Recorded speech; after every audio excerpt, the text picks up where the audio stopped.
भागवत धर्माचा अटकेपार झेंडा फडकवणाऱ्या संत नामदेव महाराजांचं जन्मस्थळ आणि 12 ज्योतिर्लिंगांपैकी औंढा नागनाथचं वास्तव्य यामुळे हिंगोली जिल्ह्याला स्वतःची अशी एक आगळी वेगळी ओळख मिळते। खरं म्हणजे परभणीतून 1999 मध्ये हिंगोली जिल्हा वेगळा करण्यात आला, पण अवघ्या 3 विधानसभा मतदारसंघांनी बनलेल्या या हिंगोलीनं महाराष्ट्राला अनेक पहिल्या फळीतील नेते दिले। राजीव सातव असो व अलीकडे चर्चेत आलेले संतोष बांगर ही नावं यामुळे हिंगोली जिल्ह्याचं स्वतःचं असं एक पॉलिटिकल डायनॅमिक्स आहे। त्यामुळे इथल्या 3 विधानसभा मतदारसंघात येणाऱ्या निवडणुकीला गणित कसं असेल, हिंगोलीत कुठले 3 चेहरे आमदारकीला गुलाल कपाळाला लावतील, त्याचंच केलेलं हे सविस्तर विश्लेषण। हॅलो, मी शुभम, वारा आमदारकीचं या आमच्या विशेष सेगमेंटमध्ये तुमचं स्वागत आहे।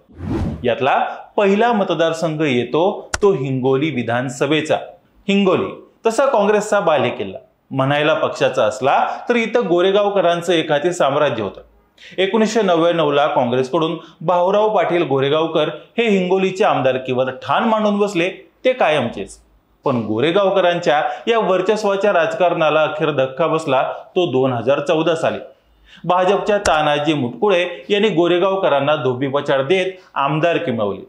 पहिल्यांदाच मिळालेल्या या संधीचं सोनं करण्याचा मुटकुळेंनी पुरेपूर प्रयत्न केला।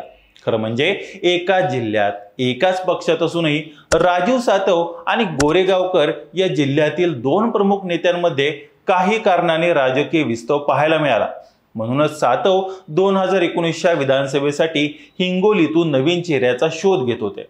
मात्र गोरेगावकरांनी उमेदवारीवर आपला दावा कायम ठेवला आणि 2019ची उमेदवारी पदरात पाडून घेतली। तानाजी मुटकुळे वर्सेस भाऊराव पाटील अशाच झालेल्या लढतीत मुटकुळे पुन्हा एकदा विजयी झाले। या निकालामुळे मात्र गोरेगावकरांच्या राजकीय कारकिर्दीला उतरती कळा लागली। 2019 ला इथं वंचित फॅक्टरी महत्वाचा होता, पण इथलं राजकारण हे नेहमीच मराठा केंद्रीय राहिल्याचं पाहायला मिळालं। 1970चा आशाबाई टाले यांचा अपवाद वगळता आतापर्यंत हिंगोलीत फक्त आणि फक्त मराठा उमेदवारच आमदार झाल्याचं पाहायला मिळालंय। म्हणूनच मराठा आरक्षण मिळालं नाही तर पुढील विधानसभा निवडणूक लढणार नाही असा स्टँड सत्ताधारी पक्षातीलच आमदाराला म्हणजेच मुटकुळेंना घ्यावा लागतो। यावरून मराठा फॅक्टरचा अंदाज आपल्याला येऊ शकतो। बाकी पर्व नवे विकासाचे म्हणत भाऊराव पाटील गोरेगावकरांनी पुन्हा एकदा लढत देण्यासाठी मतदारसंघात वातावरण तयार केले। लोकसभेच्या निवडणुकीत नागेश पाटील अष्टेकरांच्या पाठीशी लावलेली ताकद पाहता यंदा पुन्हा एकदा गोरेगावकर आमदारकी पदरात पाडून घेऊ शकतात। बाकी विद्यमान आमदारांनी नरसी नामदेव संस्थानांच्या विश्वस्तांना केलेली मारहाण आणि इतर अनेक प्रकरणांमुळे मुटकुळे यांची इमेज डॅमेज झाली आहे। त्यामुळे महाविकास आघाडीतील काँग्रेससाठी हा आपला जुना बालेकिल्ला पुन्हा ताब्यात मिळवण्याचा मोठा चान्स आला। काँग्रेससाठी पोषक वातावरण नसलं तरी राजीव सातव यांचं नसणं आणि अशोक चव्हाण यांनी धरलेली भाजपची वाट यामुळे गोरेगावकरांसाठी यंदाही इथली लढत सोपी नसणार आहे, एवढं मात्र नक्की। दुसरा मतदारसंघ आहे तो वसमतचा। हिंगोली जिल्ह्यातील पश्चिम महाराष्ट्र म्हणून वसमत तालुक्याची निराळी ओळख। सुपीक शेती आणि दर्जेदार हळदीचं उत्पादन ते गांधीवादी क्रांतिकारक गंगाप्रसाद अग्रवाल आणि कापूस आंदोलनात छातीवर गोळ्या झेलणारे बहिर्जी शिंदे यांचा हा चळवळींचा क्रांतिकारी तालुका। स्पेसिफिक राजकारणाबद्दल बोलायचं तर इथली लढत जयप्रकाश विरुद्ध जयप्रकाश अशीच होत आली। शिवसेनेचे जयप्रकाश मुंदडा तर राष्ट्रवादीचे जयप्रकाश दांडेगावकर या दोन्ही नेत्यांनी तालुक्याचं विधिमंडळात नेतृत्व केलं। सहकार खात्याची मंत्रिपद उपभोगली। त्यामुळे वसमतमध्ये सहकार चळवळ जोमात उभी राहील असं वाटत होतं, पण परिस्थिती विरुद्ध गेली। सध्या तालुक्यात अनेक सहकारी संस्था शेवटच्या घटका मोजतायत। शेतीनं समृद्ध असणाऱ्या वसमतमध्ये अनेक कृषी आणि अन्न प्रक्रिया उद्योग सुरू करता आले असते, मात्र शेजारच्या पूर्णा तालुक्याचेच इथल्या आमदारांनी जास्त लाड केल्यामुळे विकासाच्या बाबतीत वसमत उजाडच राहिला। मात्र राष्ट्रवादीतील दांडेगावकरांना मागे टाकत चंद्रकांत उर्फ राजू भैया नवघरे हे नवं नेतृत्व राष्ट्रवादीत तयार झालं। शिवसेनेचे स्टँडिंग आमदार जयप्रकाश मुंदडांच्या विरोधात चंद्रकांत नवघरेंनी निवडणूक लढवली आणि जिंकली देखील। त्यामुळे तालुक्यात बदलाचे वारे वाहू लागले।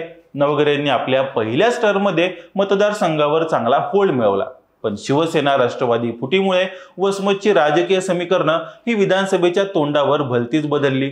शिवसेनेतील एकनिष्ठ ज्येष्ठ नेते जयप्रकाश मुंदडा यांना लोकसभेचं तिकीट नाकारल्यानं त्यांनी शिंदे गटाची वाट धरली। तर विद्यमान आमदार राजू नवघरे हे सध्या राष्ट्रवादी शरद पवार गटात आहेत, पण महायुतीत असणाऱ्या अजितदादांकडून त्यांच्या मतदारसंघात होणारा निधींचा पाऊस पाहता तेही अजितदादांच्या जवळ जाण्याचं सध्या बोललं जात आहे। तर जयप्रकाश दांडेगावकरांनीही शरद पवारांसोबतची असणारी आपली निष्ठा कायम ठेवली आहे।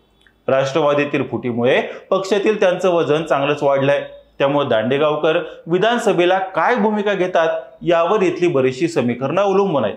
सध्या तरी राजू नवघरे वसमत मतदारसंघात येणाऱ्या निवडणुकीला प्लस मध्ये पाहायला मिळत आहे। तिसरा आणि शेवटचा मतदारसंघ येतो तो कळमनुरीचा।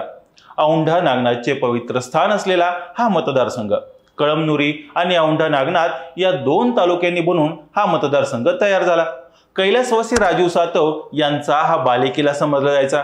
कळमनुरी विधानसभा मतदारसंघामध्ये सुरुवातीपासूनच काँग्रेसचं अधिराज्य होतं। या मतदारसंघामध्ये मुस्लिम, आदिवासी, बंजारा, हटकर या समाजावरचं राजकीय डावपेच टाकले जातात। मुस्लिमांच्या मतांवर इथं काँग्रेसने 4 वेळा सत्ता गाजवली, तर हटकर आणि आदिवासी समाजाच्या मतांवर माकपचे विठ्ठल नाईक देखील 4 वेळा सत्तेत आले। 2014च्या निवडणुकीमध्ये राजीव सातवांनी खासदारकीसाठी उडी घेतल्यानं त्यांच्या ठिकाणी काँग्रेसकडून संतोष टारफे हे आमदार झाले। संतोष टारफे यांनी शिवसेनेचे गजानन घुगे यांचा अवघ्या 300 मतांनी घासून पराभव करून विजय मिळवल्यानं 2019 साठी शिवसेनेचा आत्मविश्वास चांगलाच वाढला होता। स्थानिक स्वराज्य संस्थांपासून अनेक संस्थात्मक निवडणुकीत शिवसेनेनं आघाडी घेतल्यानं काँग्रेसचं तालुक्यातील बुरुज ढासळू लागले। त्यात काँग्रेस विरोधी लाट आणि विद्यमान आमदारांच्यावर असणारी नाराजी यामुळे शिवसेनेच्या बाजूने आधीच वातावरण गेलं होतं। काँग्रेसने टारफेंवरच 2019लाही विश्वास ठेवत त्यांना उमेदवारी देऊ केली, तर दुसरीकडे शिवसेनेकडून जिल्हाध्यक्ष संतोष बांगर यांना रिंगणात उतरवण्यात आलं। बांगर लढले आणि जिंकले देखील। बांगरांच्या रूपानं काँग्रेसचा बालेकिल्ला शिवसेनेकडे शिफ्ट झाला। शिवसेना फुटल्यावर निष्ठेचा नांगर संतोष बांगर असं म्हणत त्यांचं सर्व स्तरातून कौतुक होत असताना अचानक बांगरच शिंदे गटात गेल्याने कळमनुरीचं राजकारण इंटरेस्टिंगरित्या बदलून गेलं। पण बांगरांनी केलेल्या एकामागून एक स्टेटमेंटमुळे त्यांचं नाव उभ्या महाराष्ट्राला माहीत झालं।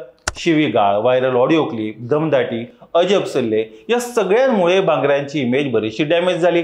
त्यात शिवसेनेच्या फुटीत काही तासात बदललेल्या भूमिकांमुळे मतदारसंघातला कडवा शिवसैनिक केव्हाचा त्यांच्यापासून लांब गेलाय। त्यामुळे महाविकास आघाडीच्या बाजूने मतदारसंघातील वातावरण गेले असं म्हणलं तर ठाकरे आणि काँग्रेस एकत्र असल्याने दोघांपैकी एकाला मतदारसंघात कॉम्प्रोमाइज करावं लागणार असल्याचं सध्या तरी दिसतंय। त्यात सुषमा अंधारेंनी आधीच बोलताना संतोष टारफेंना उमेदवारी घोषित केल्यानं संतोष टारफे विरुद्ध संतोष बांगर अशीच इथली लढत असेल असं सध्या तरी दिसतंय। बाकी अजित मगर, प्रज्ञा सातव अशा अनेक नेत्यांच्या भूमिका मतदारसंघात निर्णायक ठरणार आहेत।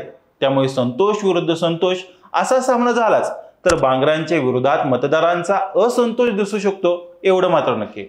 तर ही अशी आहे हिंगोलीतील विधानसभा मतदारसंघाची राजकीय समीकरणं। बाकी हिंगोलीत कुठला उमेदवार, पक्ष आमदारकीला भाव खाऊन जाईल तुम्हाला काय वाटतं? तुमचा अंदाज काय सांगतो ते आम्हाला कमेंट करून नक्की सांगा। आणि अशाच नवनवीन आणि राजकीय घडामोडींसाठी हॅलो महाराष्ट्र या आमच्या चॅनलला लाईक, शेअर आणि सबस्क्राईब करायला विसरू नका। व्हिडिओ शेवटपर्यंत पाहिल्याबद्दल धन्यवाद।